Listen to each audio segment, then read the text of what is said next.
దేవుని నామానికి మహిమ కలుగును గాక. నేటి దినపు వాగ్దానంతో ముందుకు రావడానికి ప్రభువు సహాయం చేస్తున్నారు పిల్లరా. అపోస్తల కార్యం 2వ అధ్యాయం 42వ వచనం.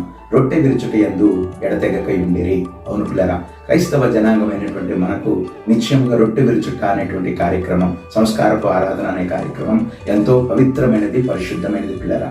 దేవుని పిల్లలమైనటువంటి మనము ప్రతి నెల మొదటి వారంలో నిత్యంగా సంస్కారపు ఆరాధనలో పాల్గొంపుడు పొందుతూ ఉన్నాం. అది మనకు నిత్య జీవాన్ని అనుగ్రహించడానికి, ఆధ్యాత్మిక ఎదుగుదలకును, మరి ముఖ్యంగా భౌతిక సంబంధమైనటువంటి ఆరోగ్య స్థితికిని, పరిశుద్ధతకును అది సూచన ఉన్నది. కనుక దేవుని పిల్లలమైనటువంటి మనము రొట్టె విరుచుట అనే కార్యక్రమం విషయంలో ఏమాత్రం కూడా వెనకబడే వారంగా ఉండటానికి వీల్లేదు పిల్లరా.